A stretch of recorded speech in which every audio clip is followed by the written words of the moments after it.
Na aula passada, que foi a segunda aula, nos concentramos principalmente em duas coisas. Uma é em grandes kavanot, escritas por grandes pensadores de épocas diferentes, como Maimônides, como Abraham Yoshua Heschel, textos variados de Berl Katzenelson, um ideólogo sionista de esquerda, um texto da Ana Frank, de rabinos contemporâneos, amigos, e assim por diante. Antes disso, trouxemos algumas bases está muito forte, talvez, o volume para a sala daqui, me parece. Não? Está bem? Está tranquilo? Sim? Não está agredindo ninguém? Ok, então tá bom. Para mim também está lindo. Não tenho que falar mais forte, sinto vocês perto também. Esse foi um dos focos da aula passada. O outro dos focos foi a linguagem litúrgica e teológica, ou seja, a teologia que se desprende da linguagem clássica. Falamos sobre Het, Hitui, Haverá, Avon. Vemos algumas questões desafiadoras sobre o conceito de Deus, de pecado, de erro, de limpeza, de techuvá, que são essas coisas que precisamos ter como ferramenta básica. Repassamos também a possibilidade de traduzir qualquer coisa que é atribuída a Deus na liturgia a um movimento pessoal. Essa era uma das ferramentas que eu sugeri muito pessoalmente. Não sei se lembram, que se diz Pokea Hivrim, que permite ver os cegos. Então, em que medida nós somos cegos e como é que nós podemos fazer para enxergar a realidade de algum outro ângulo. Por exemplo, esse tipo de exercícios. Lembram? Estou resumindo as coisas principais que trabalhamos da outra vez. A questão de se ver visto por Deus constantemente, como isso nos coloca, ou essa era a postura de Heschel e a postura do Rabbi Shimshon Raphael Hirsch, que era tentar olhar para a realidade como se fosse os olhos divinos, adotar o olhar divino ou se ver visto por Deus. Essas são algumas das coisas principais que falamos da outra vez e depois entramos no desafio de analisar os 3 elementos principais que aparecem na Amidah de Rosh Hashanah. Eu os apresentei somente e os deixei no ar para que vocês pensem neles. Tá? Esse foi então nossa aula passada. Vamos entrar então agora neste mergulho. Primeiro de tudo, nós precisamos nos orientar dentro da liturgia como um todo e a liturgia de Rosh Hashanah em particular. Então, vamos pegar nossos Mahzorim. Lembramos que o Sidur de Rosh Hashanah e Yom Kippur se chama Mahzor, não se chama Sidur. É um convencionalismo do judaísmo e do hebraico. O livro de rezas de todos os dias se chama Sidur e o livro de rezas das festas se chama Mahzor. Inclusive, existem livros de rezas que têm somente a reza de Pesach, por exemplo. Ou somente as rezas das três festas de peregrinação. Se chama Mahzor Shalosh Regalim. Então, sempre que se trata das festas, se usa a palavra Mahzor, e sempre que se trata de Shabbat e dos dias de Chol, se usa a palavra Sidur. Sidur vem da palavra Seder, que significa ordem, organização. E Mahzor se refere a algo cíclico, de Choser, algo que volta. Então se refere a Mahzor HaChaim, o ciclo da vida. Porque as festas se repetem uma vez por ano. Já Shabbat e dias comuns o tempo todo. Muito bem. O ciclo da vida se diz em hebraico correto, Machzor HaChaim. Ciclo. Então, Machzor vem daí, tá bom? Um momento de hebraico e de precisão na nomenclatura. Agora, então, abrimos, por favor, o Machzor de Rosh Hashanah. Vamos fazer uma varrida rápida para compreender a estrutura, para que possam nadar com facilidade durante a reza de Rosh Hashanah esse ano, tá? Que é um dos objetivos desse curso. Então, antes de mergulhar nos principais textos, rapidamente uma varrida pela estrutura. Vocês sabem que nós temos todos os dias 3 serviços religiosos, certo? Arvit à noite, Shacharit de manhã e Mincha à tarde. Arvit, Shacharit, Mincha. Estamos falando sempre primeiro da noite, porque assim é o relato bíblico. Primeiro foi a noite e depois o dia. A reza mais longa sempre é a da manhã, Shacharit. Arvit é mediana e Mincha é a mais curta. O que normalmente fazemos nessa sinagoga e na maioria das sinagogas é Arvit e Shacharit. Mincha é algo menor. As 3 rezas têm horários na lei judaica. A manhã está definida, quando começa a manhã e quando termina a manhã. E a tarde também e a noite também. Assim foi, isso explicamos na primeira aula, quando colocamos Selichot como um serviço que estava fora do tempo, uma suspensão do tempo. De qual tempo? Do tempo da reza. Muito bem. Então, a estrutura da reza de Arvit tem uma abertura, que estamos vendo na página 2, que é o Matovu. A reza Matovu, assim como a reza Adon Olam e assim como a reza Igdal, são hinos, não são rezas. São praticamente está no limite de uma canção, de uma música. Tá? É um poema que tem uma melodia e que entrou na liturgia. E entrou com uma função muito específica: abrir ou fechar a reza. Ou seja, é um prelúdio, não é a reza ainda, tá bom? Então, todo aquele e toda aquela que passou por essa aula nunca poderá, a partir de agora, fazer o erro de ir a uma sinagoga e dizer: como assim? Não estão rezando Matovu? Que sinagoga é essa? Porque já acabaram de aprender que Matovu não é algo obrigatório. Pode substituir o Matovu por uma música qualquer uma. Inclusive por boa noite, todo mundo, vamos começar com a reza. Ponto, já fez a função do Matovu. E não precisa terminar com a Adon Olam ou com Igdal. Pode terminar com a Tikva, por exemplo. Pode terminar com Yerushalayim Shel Zahav. Pode terminar com um nigun, com uma música, com um silêncio. Combinado? Entendamos isso. Muito bem. Então, aí está o Matovu. Uma pincelada rapidamente. Matovu está baseado na bênção que falou Bilam, o bruxo, não judeu, aos judeus. Bênção de um não judeu aos judeus. Ele olhou para os judeus e falou: Matovu alecha Yaakov, que maravilhosas são as tendas de Yaakov, ou seja, do povo de Israel. Mishkenotecha Israel, a moradia de Israel. Então, nós adotamos a bênção de alguém que vem de fora. Esse é um tema gigante. Por que justamente uma bênção que vem de fora?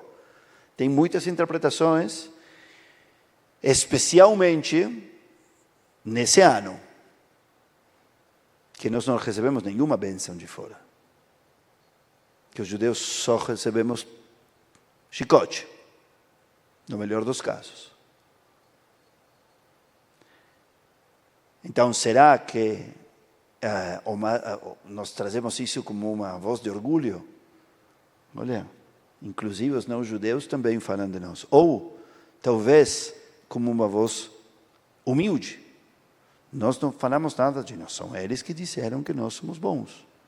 Ou o standard é somente de fora. Nós seremos bons somente se o não-judeu vai nos reconhecer como bom. Assuntos para pensar especialmente depois do 7 de outubro. Eu tive uma aula inteira para rabinos sobre esse assunto que estou dizendo agora. Porque a bênção do tal Bilam continua, não é somente essas duas frases, Matovu, Alecha Yaakov, essa frase. Tem muitas outras que seguem. A reza Matovu, Alecha Yaakov pegou só essa frase de Bilam e continuou com outras coisas. Ok? Tema enorme, não vamos nos deter aí. O final do Matovu, na minha opinião, é especialmente bonito. Os que rezam na CIP normalmente sabem que eu fui instituindo, eu fui compartilhando com o público ao longo dos anos o modo como eu interpreto essa última frase. E para minha alegria, isso foi entrando em muitas pessoas e tem sua própria vida, essa interpretação. E é o melhor que pode acontecer com qualquer coisa que você pensa. Eu não preciso que digam, escutei isso do Rabino Rubem e demais. Simplesmente está andando na vida que cada um recriou dessa frase. A frase diz, Va'ani tefilati lecha Adonai et ratzon. É a última frase do Matovu. Estão vendo aqui? Estão vendo todos? Na página 2, Va'ani tefilati lecha Adonai et ratzon. Então, o problema desta edição, e quando façamos uma nova, eu vou tirar a vírgula. A vírgula depois de Va'ani não existe no texto original. A vírgula é interpretativa. O texto original diz,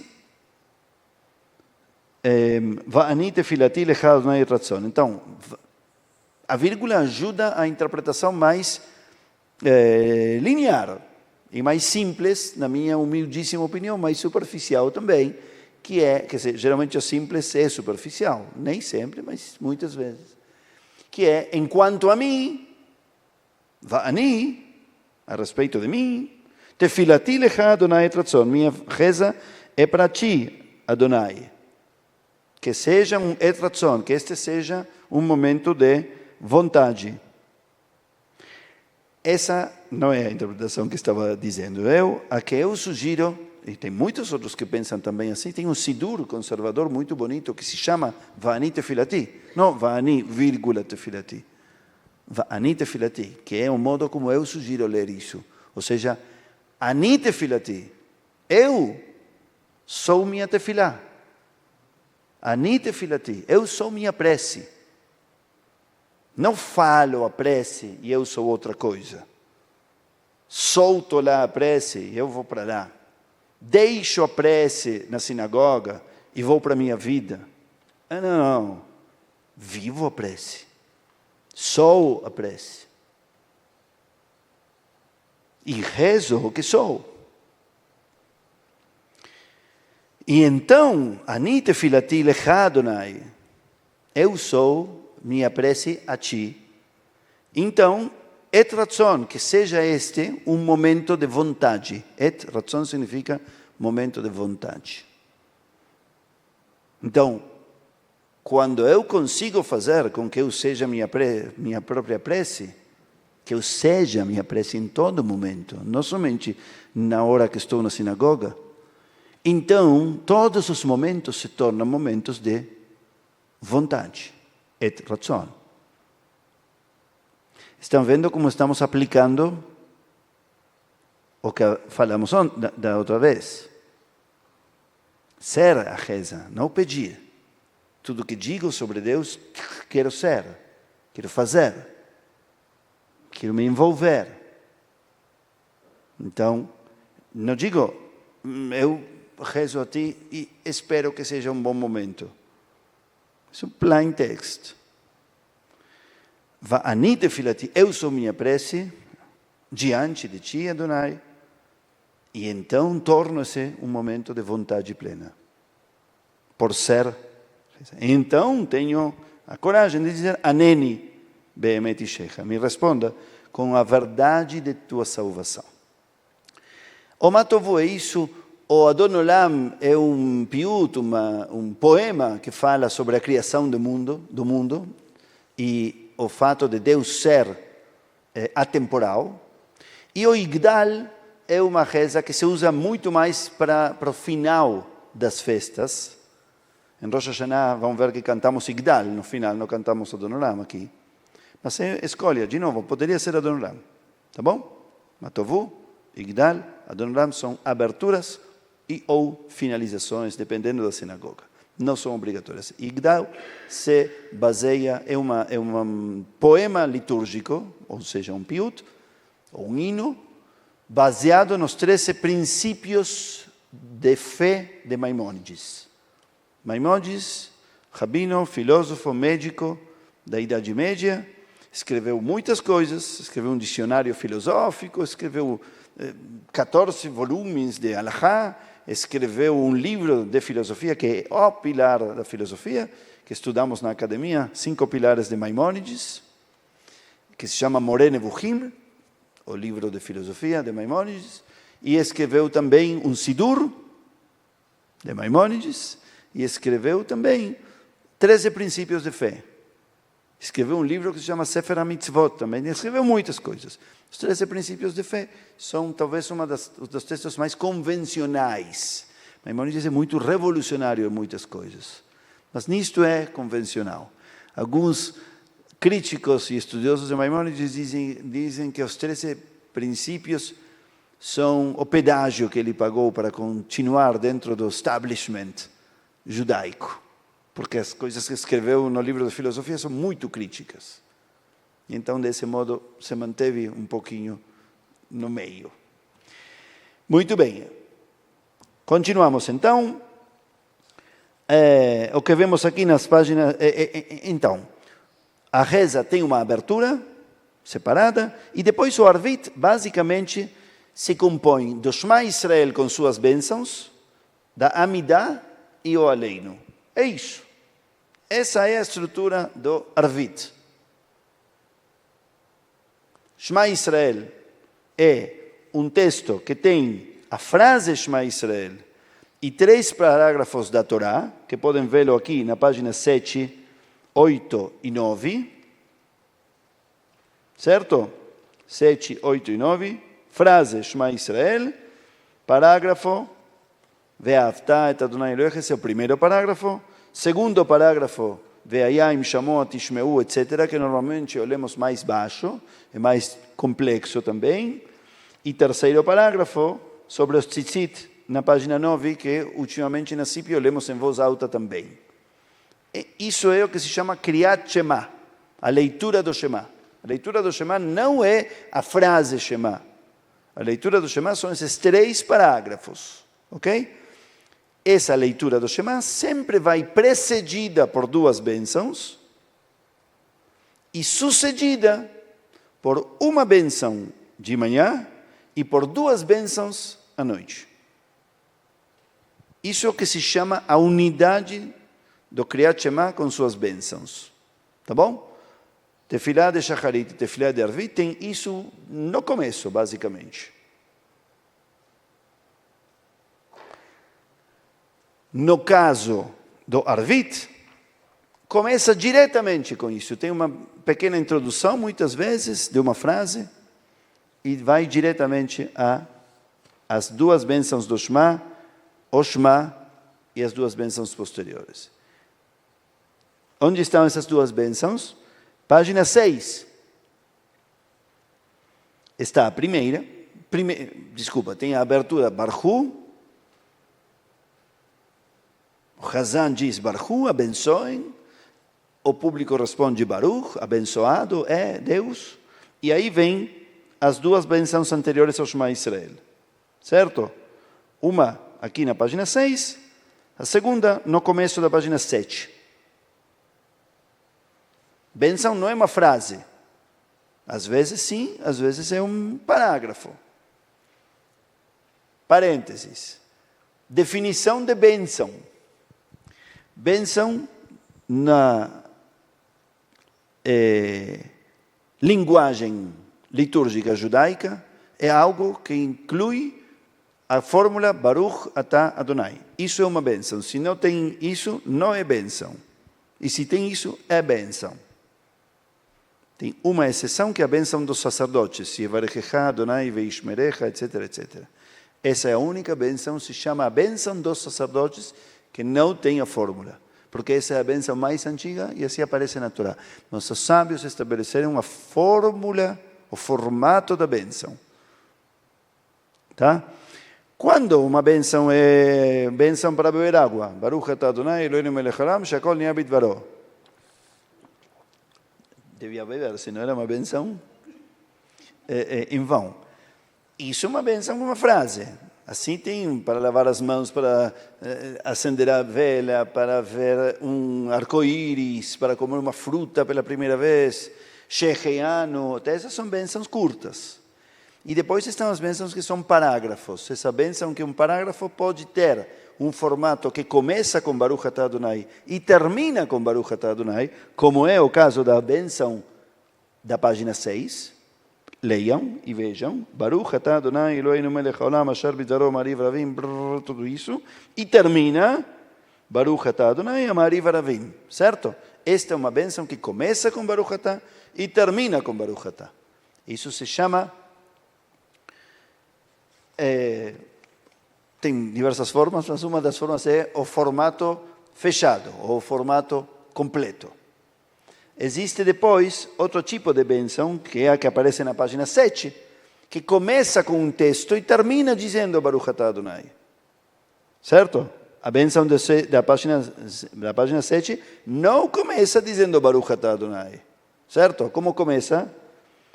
Ahavat olam, beit Israel, amcha, afta, etc, etc. Só que termina com Baruch atah. Por isso é uma bênção. Tá bom?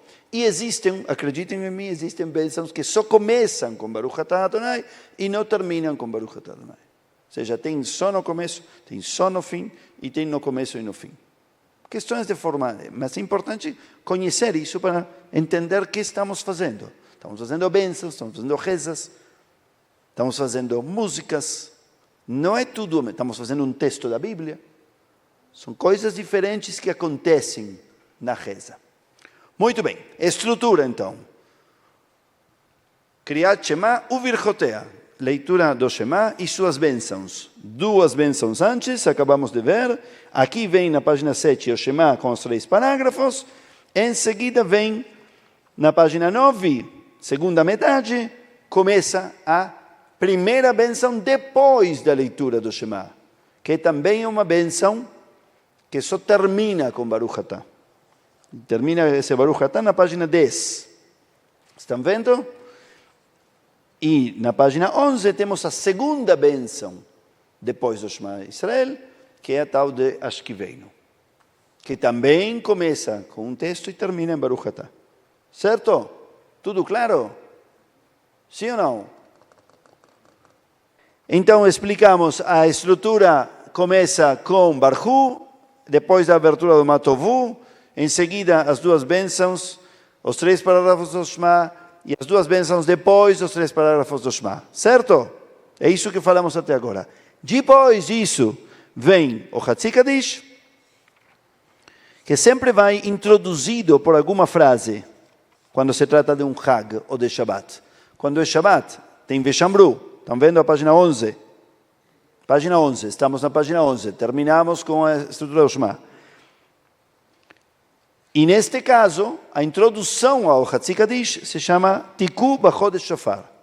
Fala de tocar o shofar no começo do mês. E em seguida vem a Amidah. Vem o Hatzikadish e depois a Amidah. A Amidah é o momento central da reza, momento introspectivo. As pessoas ficam todas em pé, olham em direção a Jerusalém e rezam a Amidah.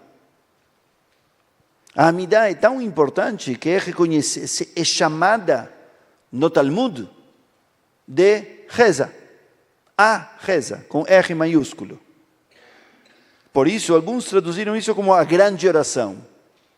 O outro nome da Amidah é 18, na verdade, Shmone Esre. Porque antigamente eram 18 bênçãos. Depois viraram 19, enfim, e nas festas são 4, no Shabbat, enfim, mas ficou assim. a melhor forma de chamar essa reza mais certinha é chamá-la de Amidá, porque Amidá significa em pé. E sempre dita em pé. Muito bem. A Amidá se compõe de várias bênçãos. Sempre, qualquer Amidá tem as mesmas 3 bênçãos no começo e as mesmas 3 bênçãos no fim. E isso é o que identifica. Se você entrou no meio de uma reza, está em Singapura, não entende nada de nada, mas identifica essas primeiras 3 bênçãos, as últimas 3, já sabe que está em que parte do serviço. É muito importante reconhecer as primeiras 3 e as últimas 3. Quais são essas 3 bênçãos? Prestem atenção, estão em qualquer Sidur e em qualquer Mahzor, porque são as 6 bênçãos, 3 e 3, que encerram a Amidá. E não existe serviço religioso judaico sem Amidá. A reza é a Amidá, para os talmudistas, que são os que instauraram as rezas. Quais são essas 3 bênçãos? A primeira fala sobre os patriarcas, no nosso Nusach, também sobre as matriarcas. Está aqui. Começa dizendo, Baruch atah Adonai Eloheinu veloi avoteinu, Eloi Avraham, Eloi Yitzhak, Eloi Yaakov. Estão vendo? Final da página 12. Muito bem. Página 13, vem a segunda, termina. Esta também é uma barajá que começa com Baruch atah e termina com Baruch atah Adonai Magen Avraham. No meio da 13. Estão vendo? E aí começa a segunda bênção, que também é uma bênção que só termina com Baruch atah e não começa. Atah Gibor, etc., e termina Baruch atah Adonai Mechayei Metim. Essa é a segunda bênção. Qual é o tema da segunda bênção? A sustentação da vida. Não sustentabilidade, sustentação. Sustentar a vida. Não se a vida é sustentável. Se nós sustentamos a vida com nosso trabalho, com nossa cura, com nossa reza e com nossa memória. Porque fala também da sustentação da vida de quem já não está vivo. Sustentar a vida de quem já não está. Também é parte da sustentação da vida. E por último, a terceira fala sobre a santidade, a Kedushá. Atah Kadosh, Shemcha Kadosh, Ukdoshim Bechol Yom Yaleluch Hasela, começo da página 14. Ok, essa é a introdução, sempre essas 3 bênçãos começam a Amidá, falam desses 3 assuntos, e termina a Amidá com uma gratidão e com a bênção da paz. Vamos pular todas as bênçãos aqui e vamos ver como termina. Página 18. Página 18. Desculpa, 17. Então, sempre, ao final da Amidá, tem isto que vemos aqui no meio da página 17. Estão vendo o que diz? Retzeh Adonai Eloheinu be'amcha Israel. Estão vendo? Assim começa a finalização da Amidá. Sempre. Retzeh, modim anachnu lach, que é uma bênção de gratidão. Atov shimcha ulechana eleodot. Aí vem a bênção. Baruch atah Adonai, Atov shimcha ulechana eleodot. Que seu nome é bom e é bom agradecer ou louvar você. E depois termina dizendo Shalom Rav al Israel Amcha, ou Sim Shalom na versão da manhã, que ambas são uma bênção sobre a paz. Ok? Essa é a estrutura. O serviço termina com Aleinu. Sempre termina com Aleinu. E aqui podemos ver o Aleinu na página 22. Tá bom? Essa é a estrutura básica. Shacharit é igualzinho, só que a introdução é muito maior. Não vai diretamente ao Shema Israel com suas bênçãos. Começa com muitos salmos. E todos esses salmos têm uma introdução aos salmos, que é o tal de Baruch She'amar. Depois vem os salmos. E tem uma finalização, que é o Ishtabach. Vou mostrar isso aqui. Olha, vamos ver na página 41. Vocês veem que diz Pesukei de Zimra. Pesukei de Zimra significa versos de canção. Essa é a bênção, todo esse parágrafo da página 41 é a bênção que abre os salmos. Todas as páginas que seguem são salmos, salmos, salmos, salmos, salmos, salmos.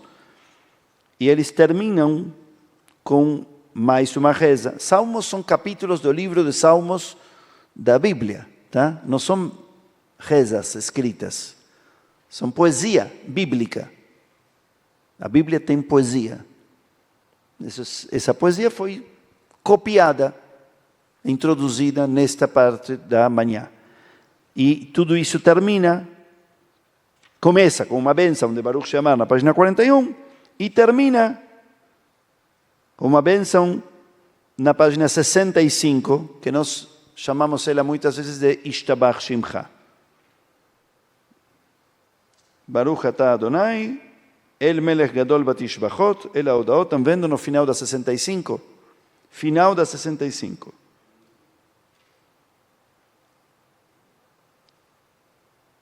Baruch atah Adonai, El Melech Gadol Batishbachot.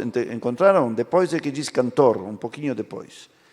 Aí terminou tudo isso que viram, são os salmos introdutórios. Depois disso, é tudo igual ao que já vimos antes. Vejam como segue. Hatzi Kadish, Barhu, na 66. E é uma bênção longa.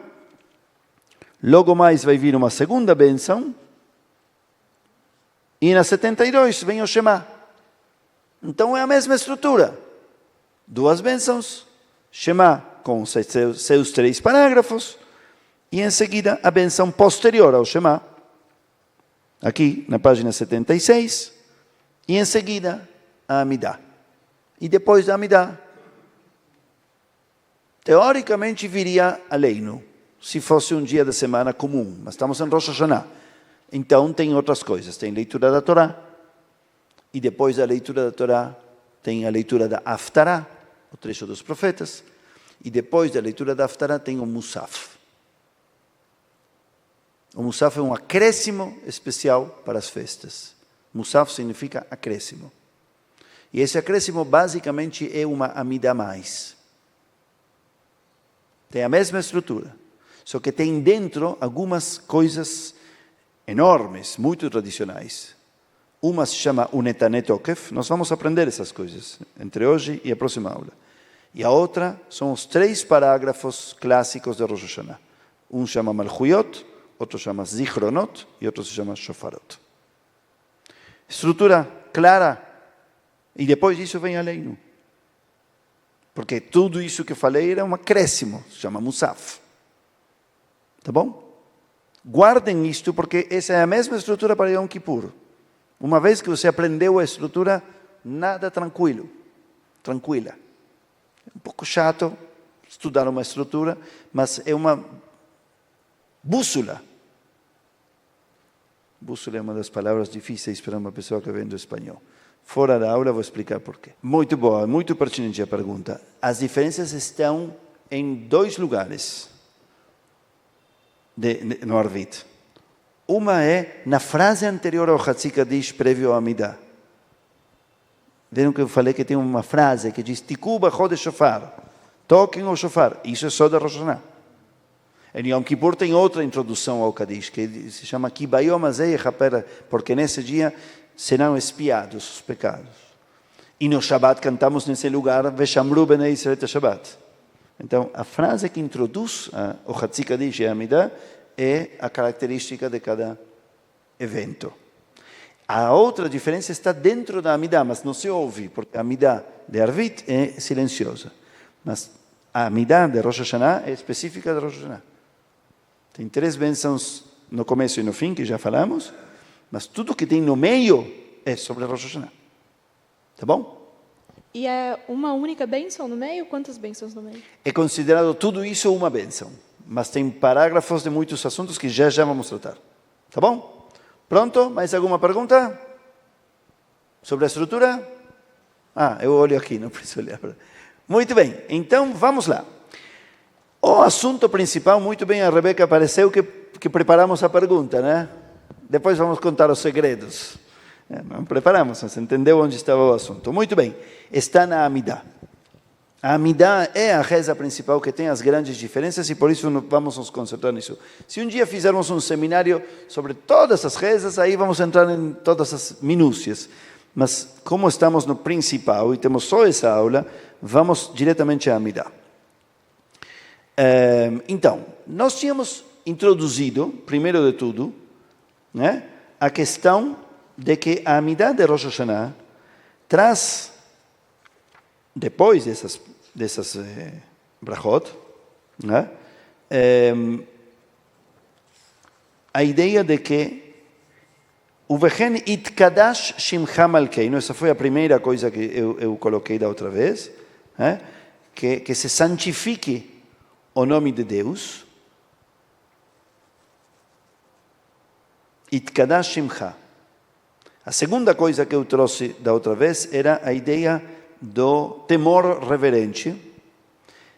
E a terceira coisa era Veyasu Hulam Agudah Achat, e que todos sejam uma grande união. Não sei se lembram, mas lá paramos a aula passada. Nós não entramos diretamente nesse assunto porque precisávamos entender a estrutura. Mas agora sim, vamos a esse ponto. Então, e eu deixei com vocês essa pergunta. O que pode significar que se santifique sozinho? Itkadash Shimcha. Esse é um dos assuntos. É algo que é clássico da Amidá de Rosh Hashanah e de Yom Kippur, que é diferente todos os dias, e no Shabbat, nós pedimos, ou nós prometemos que nós vamos santificar o nome de Deus, ou dizemos que Deus é sagrado. Mas aqui o texto tem uma reviravolta, diz que se santifique teu nome. O que entendemos pelo nome de Deus?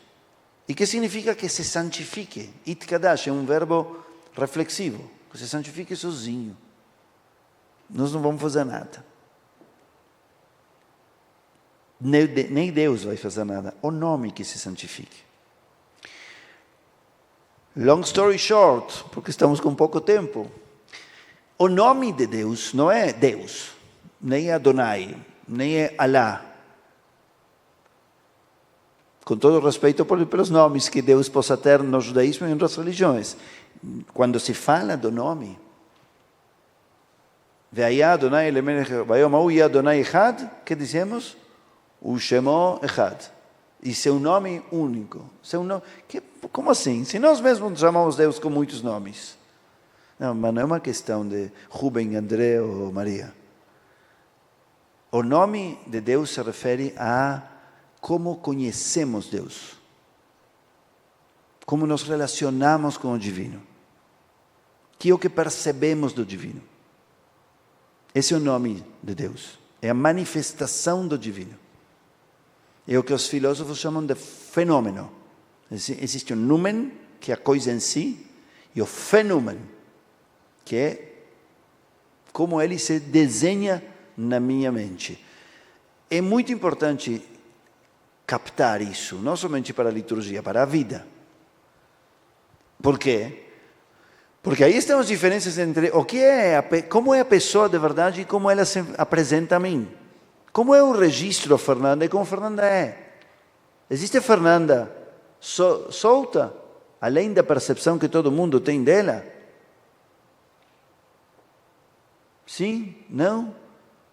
Em livros, bibliotecas, carreiras inteiras, vidas inteiras que discutem esse assunto.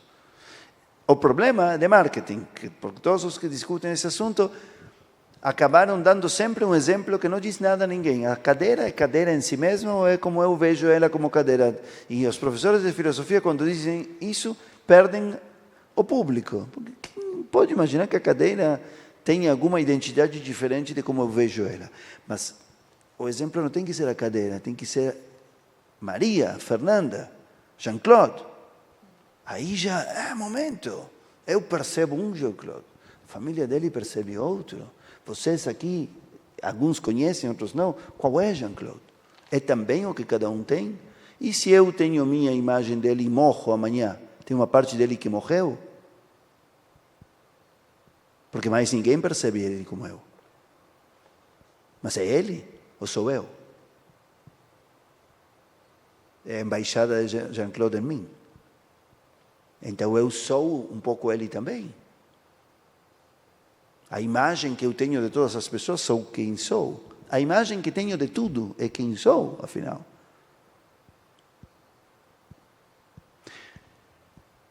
É tema para seminários inteiros, claro. Então, o nome de Deus é como nós concebemos o divino. Ou é aquilo que nós entendemos que se revela, ou que se apresenta. Então, que a revelação divina se santifique, se consagre, se dedique. E que significa santidade e santificação no judaísmo? Não é beatitude, não é algo separado do mundo. Kadosh, em hebraico, é algo especial. E está relacionado com leakdish, que significa dedicar. Quando você se dedica, se empenha, então está santificando, consagrando, dedicando algo especialmente a algo. Então, que o nome de Deus, a revelação divina, a manifestação do divino, seja especialmente dedicada, consagrada a algo especial. Segunda questão, isto que estou analisando está na página 14, por exemplo, ou em qualquer amidá de Rosh Hashanah. Também na de Musaf, também na de Shacharit. Mas, já que está aqui na 14, vamos a 14. Então, a primeira questão era, Uvehen itkadash shimcha Adonai Eloheinu al Israel amecha. Ou seja, que se santifique em Israel, em Jerusalém, em Sion, no reino. Enfim. Segundo parágrafo e segundo grande assunto fala sobre o temor ao divino. Que exista um temor ao divino. O que é temer ao divino? Ter medo de que Deus me castigue, talvez? Ter medo de que Deus destrua tudo, ou ter medo de que Deus abandone tudo, não tenha mais presença, que tudo tenha que se virar sozinho. Ou talvez não é um medo ou pânico, talvez é o que se chama temor reverente. Em hebraico tem duas palavras, pachad é medo, e irá é esse temor reverente. No final da aula passada, a Mara foi que lembrou o livro de Rudolf Otto, que se chama Das Heilige. Como se chama em português? O Sagrado, obrigado. Recomendo também muito, perfeita indicação. Eu lembro que era obrigatório no primeiro ano de filosofia judaica, e eu acabei lendo ele, acho que em espanhol. Los Santos se chamava em espanhol. Lá vejam o capítulo que se chama Mysterius Tremendum. Aí vão ver o que em inglês se chama de awe.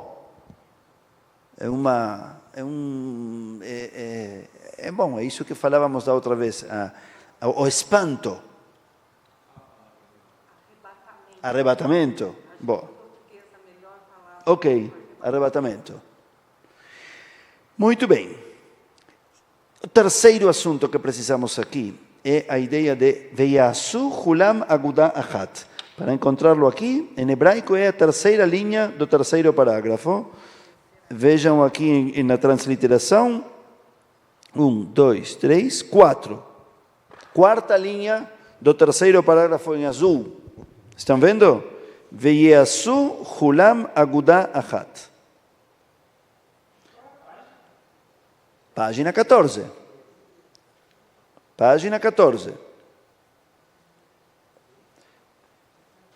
De novo, a Amidá pode ser encontrada em muitos lugares, mas estamos na 14 porque já estávamos aí. Tá? Essa mesma Amidá e esse mesmo parágrafo, se alguém está em Shacharit, pode encontrar isso na página 78 também. Enfim, a mesma Amidá. Em Yom Kippur também vai encontrar, sempre a mesma Amidá. Ok. O que significa isso? O parágrafo diz, entrega teu temor reverente sobre tudo, sobre todas as tuas ações, sobre tudo o que você criou, sobre todas as criaturas, e que todas juntas ve'yasu hulam aguda achat, e que sejam todas uma grande reunião, uma grande unidade. Não sei como traduziram aí. E todos se irmanarão. É legal a tradução. Ve'yasu hulam aguda achat. Que é o que pode significar isso? Vamos começar por que é o que não pode significar. Não pode significar que todos são o mesmo. Não pode ser esse tipo de unidade. O elefante vai ser leão, e vai ser mosquito, e vai ser pessoa, e vai ser árvore, e vai ser cadeira. Além de que é impossível, não faz nenhum sentido. Para que serve isso? Alguns vão dizer, não, vão reconhecer todos que são uma grande unidade, que existe algo comum entre todos. E que pode ser isso de comum? O temor reverente ao divino. Ou mesmo que não seja uma consciência. A árvore não vai ter a mesma consciência que tem a pessoa. Talvez se refere a que possamos reconhecer que existe algo de divino em tudo, ou que tudo é aspectos do divino. E para que serve que seja tudo um, que exista uma unidade dos diferentes? Nós costumamos falar muitas vezes da unidade sem uniformidade, unidade dos diferentes. Já que estamos na aula, dos que querem aprofundar mais, e não ficar simplesmente com o que falamos aí, como uma pequena kavaná no meio da reza, vamos tentar dedicar um pouquinho mais de tempo a isso. Isto vai servir também para quando você for rezar o Shema Israel, que diz que tudo é um. E isto também diz que tudo é um. Em Rosh Hashanah se fala isso com mais ímpeto, porque é o aniversário da criação de tudo.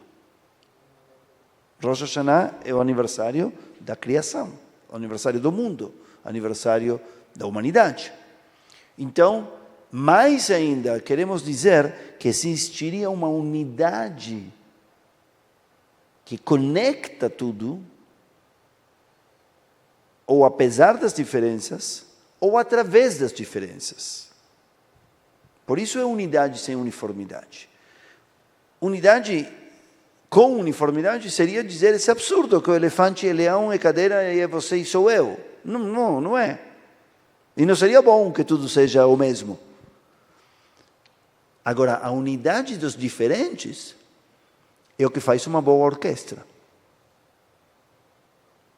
São instrumentos diferentes em tudo. Uns são de vento, outros são de corda. Uma boa orquestra, inclusive, nem todos tocam o mesmo. Tocam, às vezes, coisas diferentes, mas que harmonizam. E que deixam um resultado muito melhor que se todos estivessem tocando exatamente o mesmo. Isso é uma orquestra. E a ideia é fazer com que tudo funcione como uma orquestra. Agora, como faço para ter harmonia com algo que é não eu? Bom, quanto mais se parece a mim, mais fácil vai ser. Ou dito de outro modo, quanto mais diferente de mim, maior o desafio. Como ser um com um animal? Como ser um com uma pessoa que é completamente diferente a mim? Mas se conseguirmos isso, estaremos num outro momento da história. E a proposta é que no ato de reconhecer que também o outro tem algo de divino, ou mais ainda, tanto eu quanto ele somos aspectos de uma grande divindade, mais possibilidades tenho de criar essa unidade. De novo, unidade sem uniformidade. Então, você é um aspecto do divino, ela é outro, ele é outro, ele é outro. Cada um de nós somos aspectos do divino. E nosso cachorro, minha cachorra, com certeza. Com certeza. Muito mais próximos. Eles não se confundem com um monte de coisas que não sim. Muito bem. Então, ve'yasu hulam aguda achat. Quero desejar que possam pular das minúcias, dos pequenos problemas que viram gigantes no cotidiano, voar em cada Amidah de Rosh Hashanah e de Yom Kippur e se unir ao tudo através do aspecto divino, que consigamos revelar. Esse é o movimento que propõe essa reza, na minha humilde leitura. Para que possamos fazer, rio porque não parecia muito humilde, né? Para que possamos realizar tua vontade com coração pleno. Então, qual é a vontade divina? Talvez a razão de ser de cada coisa. E fazê-la com vontade, por vontade plena. Belevav Shalem, com coração pleno. E não porque é imposta, ou porque não tem alternativa. Na minha opinião, aí sim estamos falando dos seres humanos. Porque só os humanos temos essas opções. Se supõe que tudo o demais é só de um modo. A flor tem que ir em reação ao sol. E o animal funciona também, aparentemente, com alguns instintos e alguns pequenos aprendizados. O ser humano constantemente tem muitas opções. E aí, às vezes, se sente imposto por algumas. Hirsch dizia que quando você descobre, entre todas as opções, a opção divina, nesse momento não quer outra, a identifica como diferente e se sente liberado a fazê-la. Que essa é a diferença entre opções não divinas que você tem em cada momento e a divina. Então, Bechol levavcha, bechol nafshecha, que falamos no Shema Israel, todo o coração, toda a alma, também aqui, לעשות רצונך בלבב שלם, fazer a vontade divina com todo o coração. Quando nós fazemos isso, criamos essa Agudahat. Seguinte parágrafo da Amidah, clássico, fala da alegria dos justos.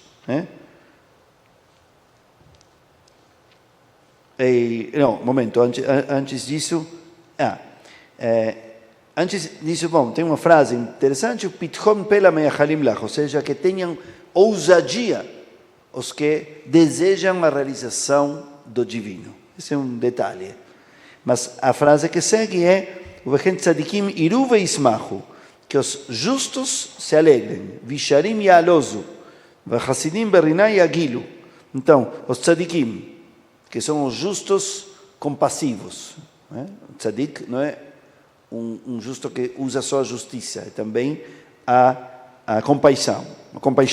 E Yesharim são os retos, e Hasidim são os piedosos. São três adjetivos, três características que aparecem no último parágrafo da página 14. Estão vendo a página 14, certo?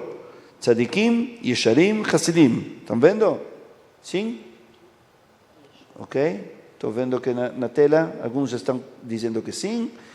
Aqui também, ok? Final da 14. Então, tzadikim, Yesharim e Hasidim, de cada um com sinônimos diferentes, estão falando da alegria, do regozijo.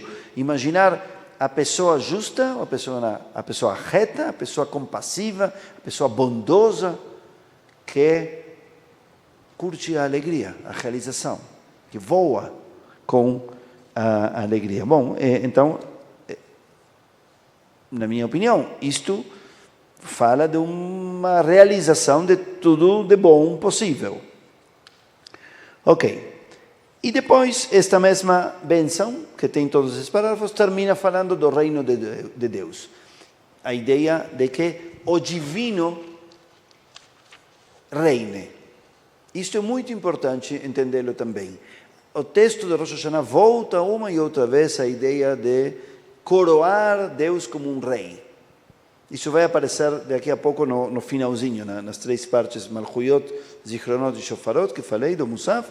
Malchuyot é tudo relacionado com reino. E reino não é um rei humano. Nós temos que tomar sempre esse cuidado. Voltamos uma e outra vez. Desumanizar fica feio.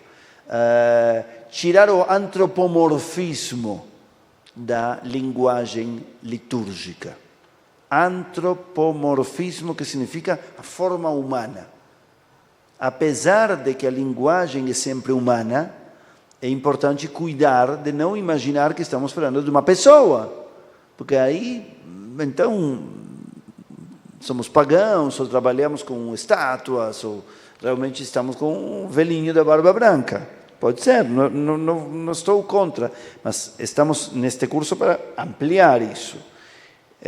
Então, quando diz rei, não imaginem o faraó, ou qualquer filme onde vocês veem um rei. Não é o rei da Espanha, não é a rainha da Inglaterra, né?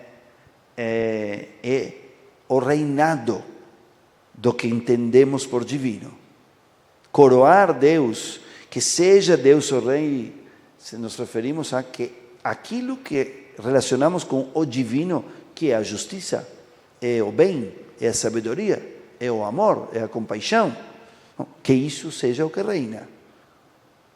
Tentar sempre relacionar com isso para que o texto funcione. Muito bem.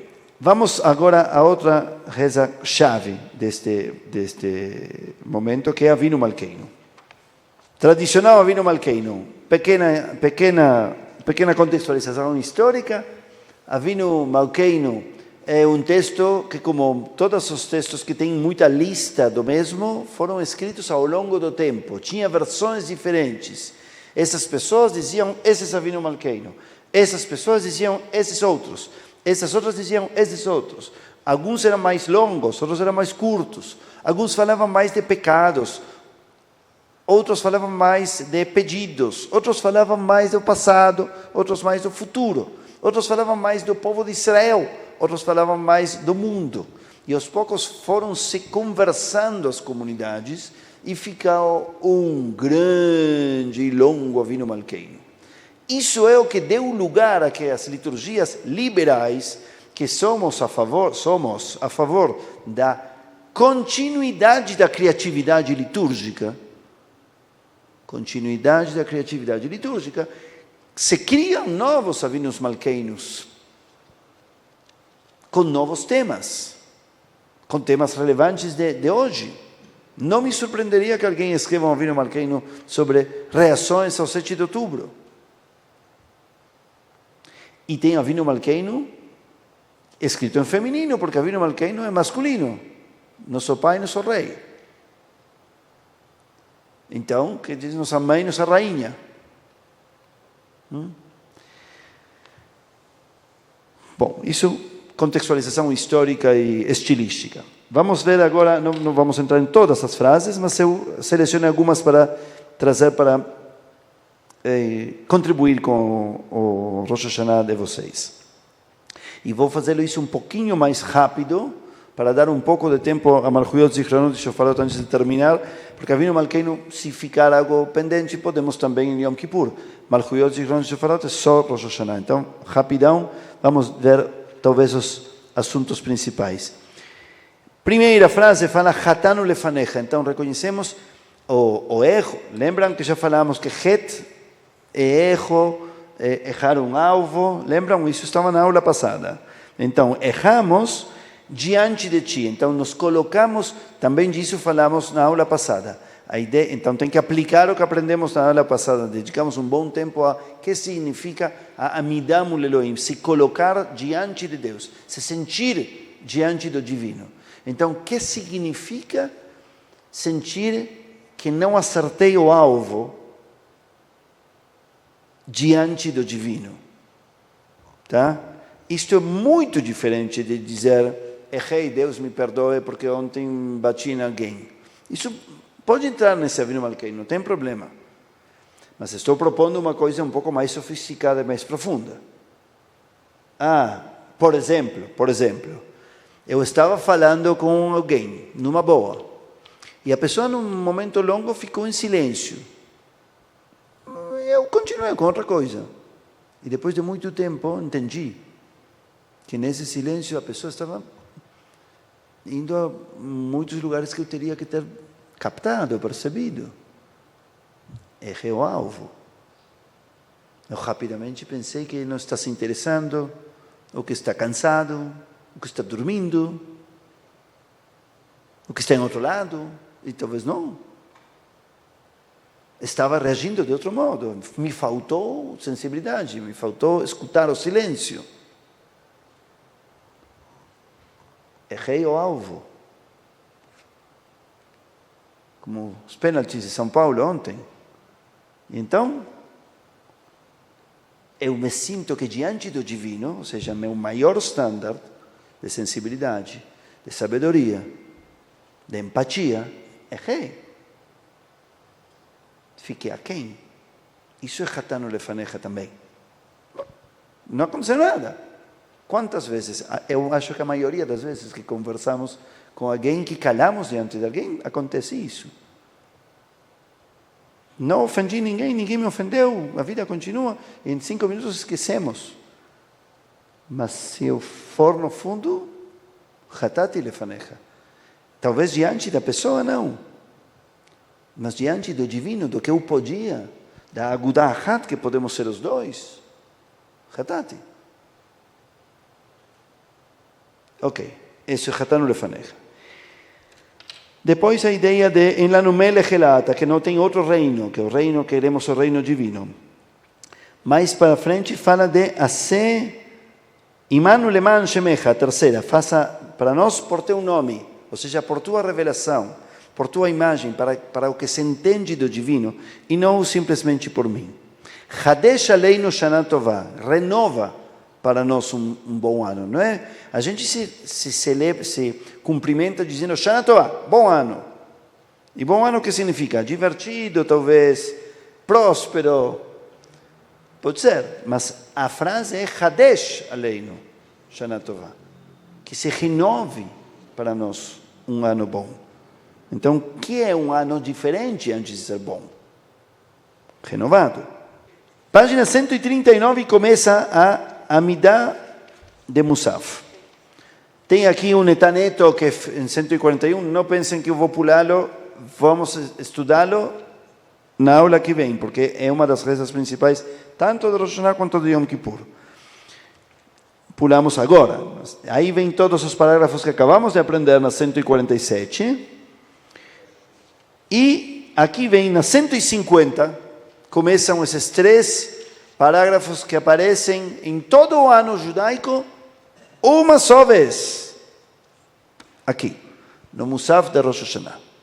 Esse é o momento que as pessoas já escutaram o shofar, já viram a Torá passear e muitos vão para casa. Mas esse é o momento das 3 rezas que só acontecem em Rosh Hashanah. Muito bem. Esta unidade está composta de 3 sessões. Uma pequena palavra rápida de estrutura e depois vamos ao conteúdo. 3 sessões. Primeira sessão se chama Malchuyot. Estão vendo aqui? 150. Segunda sessão se chama Zichronot. Está na página 153. Começa na 153. E terceira sessão se chama Shofarot e começa na página 157. Viram isso? Pelo menos os 3 títulos os viram? Sim? Malchuyot, 150. Zichronot, 153. Shofarot, 157. Ok? Essas 3 sessões têm uma estrutura muito idêntica, basicamente. As 3 começam com um parágrafo, ou 2 ou 3, que são reza, liturgia. Pede algo, lembra algo, reconhece algo, louva algo, reflete sobre algo.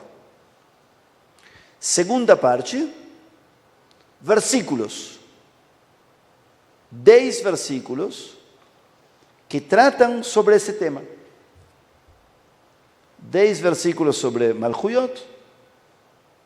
Na parte de Zichronot, 10 versículos sobre Zichronot. E na parte de Shofarot, 10 versículos sobre Shofarot. O que significa Malchuyot? Reinos. Vem da palavra Melech. O que significa Zichronot? Memórias. E que significa shofarot? Já sabem. O plural de shofar.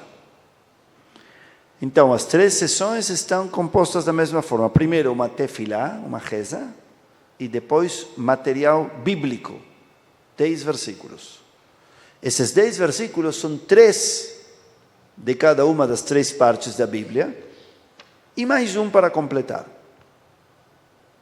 Quais são as 3 partes da Bíblia? Torá,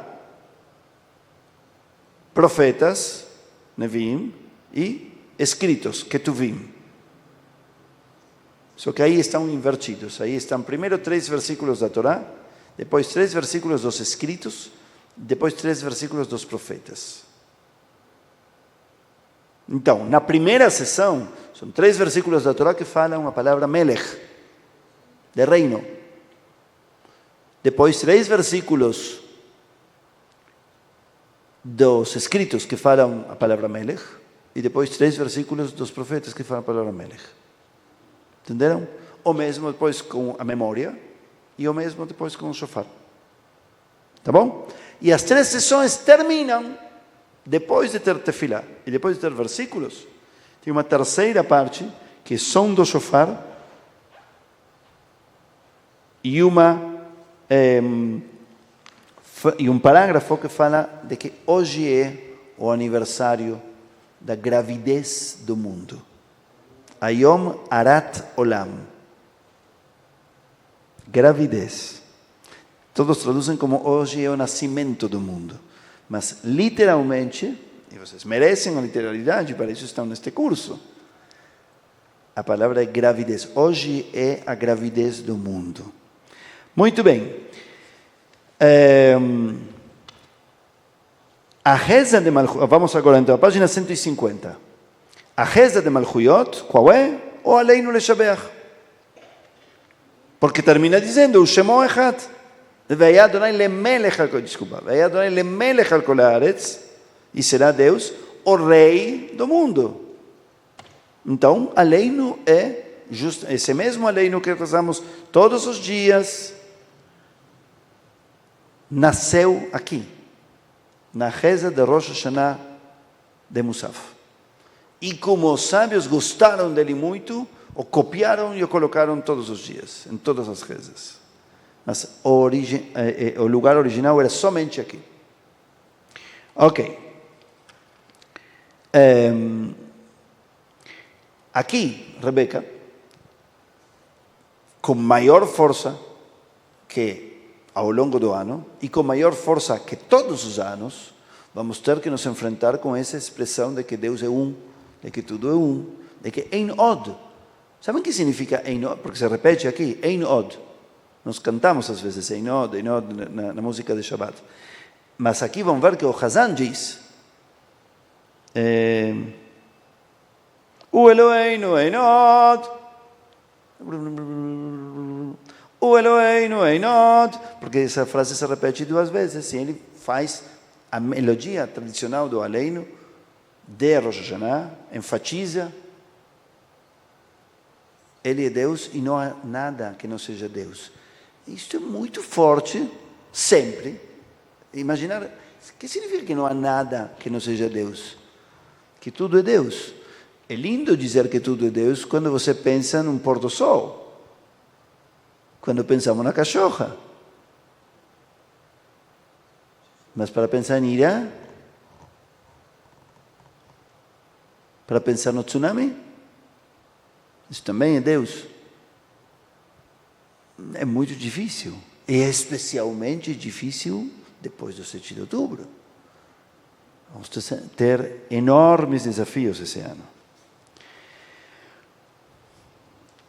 O texto fala de lehavir gilulim, que eu traduzo sempre como tirar as aparências que nos confundem, letaken olam, fazer tikkun olam, que já conhecemos, consertar o mundo, leafnot elecha kol reshei aretz, diz o texto aqui também, enviar a você, enfrentar com você, Deus, toda a maldade, todos os malvados.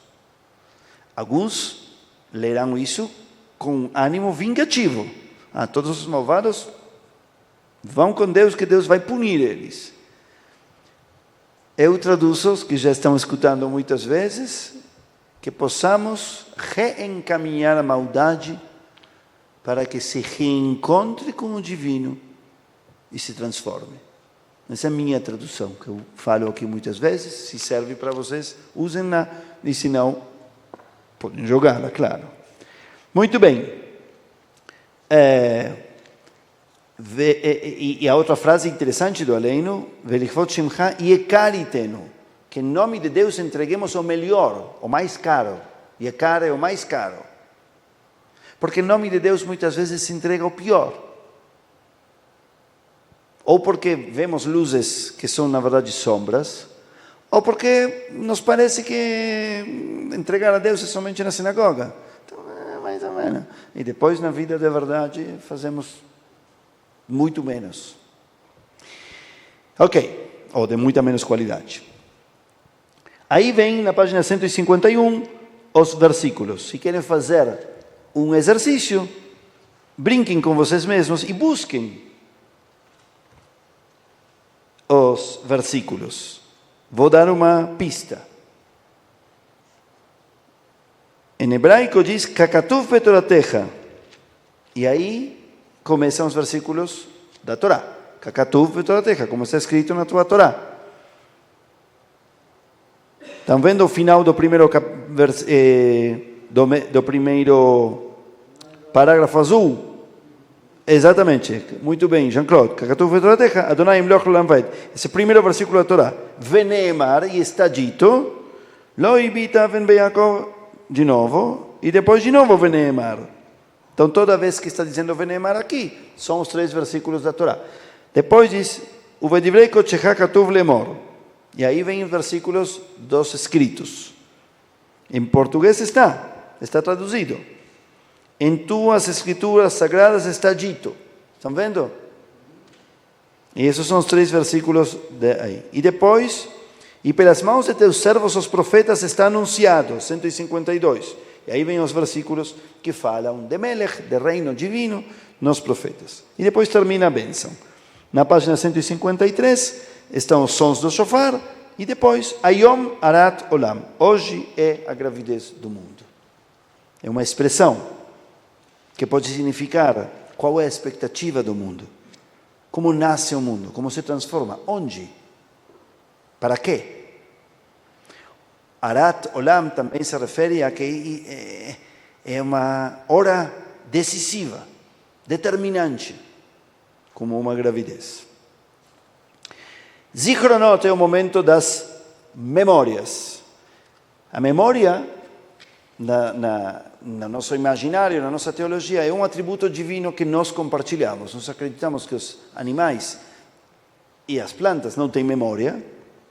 Em outras tradições, se acredita que até as pedras têm. As árvores têm. Mas, enfim, a ideia de que as coisas podem se lembrar são um consolo para a nossa finitude.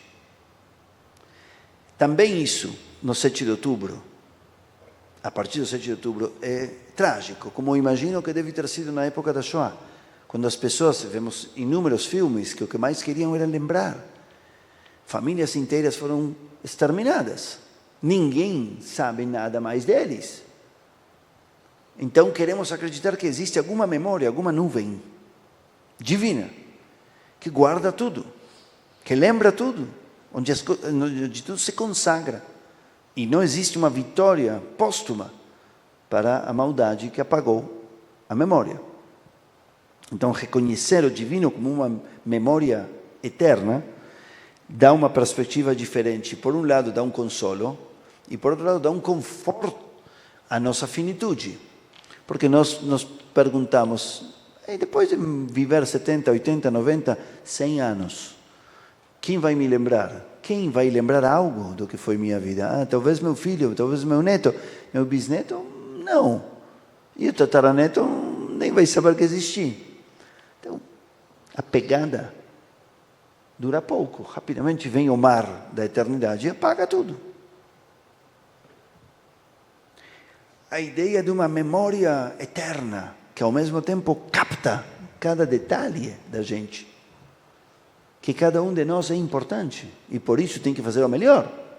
Porque pode ser punido e porque pode ser premiado. Deve ser que o pequeno que eu faço tem alguma importância para alguém. Talvez para a lupa divina. Esse é o conceito do Zichronot. Uma lupa, um olhar detalhado que guarda o bom ou menos bom para quem importa de verdade. E aí vem então de novo a reza que diz isso, que traz lembranças diversas, e depois vem os versículos dos profetas, da Torá e demais. E por último o shofar.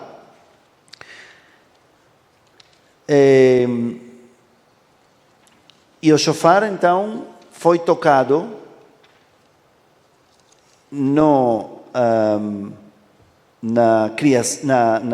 na entrega da Torá e será tocado no fim da história. Esses são os dois motivos principais que aparecem aqui.